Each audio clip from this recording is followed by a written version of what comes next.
ప్రియా వంటలకు స్వాగతం. ఇప్పుడు మనం టమోటా రైస్ లేదా టమోటా బాత్ ఎలా తయారు చేయాలో చూద్దాం. ఇందుకు కావలసిన పదార్థాలు: బియ్యం 150 గ్రాములు,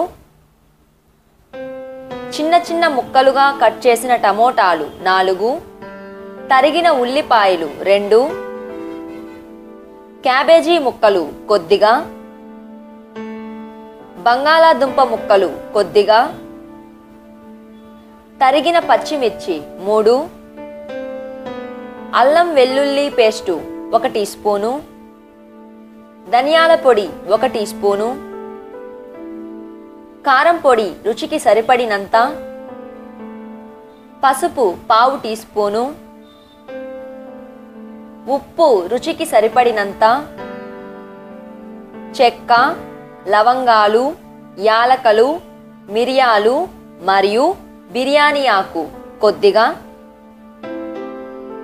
నూనె 2 స్పూన్లు, కొత్తిమీర కొద్దిగా.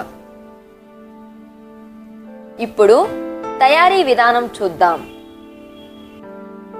ముందుగా బియ్యాన్ని ఒక బౌల్లో తీసుకొని తగినన్ని నీరు పోసుకొని 20 నిమిషాల పాటు నానపెట్టుకోవాలి. స్టవ్ పైన ఉడికించడానికి వీలుగా పాత్ర పెట్టుకొని 2 స్పూన్ల నూనె వేసుకోవాలి. నూనె వేడెక్కిన తర్వాత చెక్క, లవంగాలు, యాలకలు మరియు మిరియాలు వేసుకోవాలి. వీటిని సన్నని మంట మీద 1/2 నిమిషం పాటు వేగనివ్వాలి.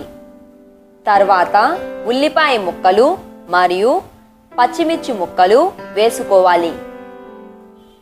మీడియం ఫ్లేమ్లో వీటిని దాదాపు 3 నిమిషాల పాటు దోరగా వేయించాలి. ఇప్పుడు అల్లం వెల్లుల్లి పేస్టు వేసుకొని పచ్చివాసన పోయేంత వరకు వేయించాలి. తర్వాత టమోటా ముక్కలు, కొద్దిగా పసుపు మరియు రుచికి సరిపడినంత ఉప్పు వేసుకోవాలి. మీడియం ఫ్లేమ్లో దాదాపు 5 నిమిషాల పాటు టమోటా ముక్కలు బాగా మగ్గేంత వరకు వేయించాలి. ఇప్పుడు క్యాబేజీ ముక్కలు, బంగాళాదుంప ముక్కలు, రుచికి సరిపడినంత కారం పొడి మరియు 1 టీ స్పూను ధనియాల పొడి వేసుకోవాలి. ఇప్పుడు తీసుకున్న బియ్యానికి 2.5 రెట్లు నీటిని, కొద్దిగా కొత్తిమీర మరియు కొద్దిగా బిర్యానీ ఆకు వేసుకొని కలుపుకోవాలి. తర్వాత కొద్దిసేపు నీటిని బాగా మరగనివ్వాలి.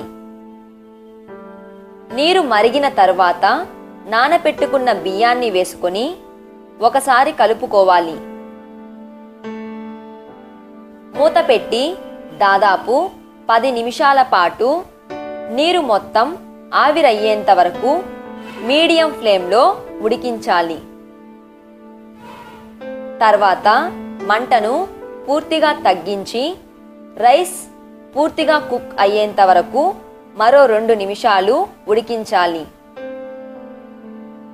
అంతే, మనకు ఎంతో రుచికరమైన టమోటా రైస్ తయారవుతుంది. ఈ వీడియో చూసినందుకు ధన్యవాదాలు. మీకు ఈ రెసిపీ నచ్చినట్లయితే లైక్ చేయండి. మరిన్ని వీడియోల కోసం సబ్స్క్రైబ్ చేసుకోగలరు.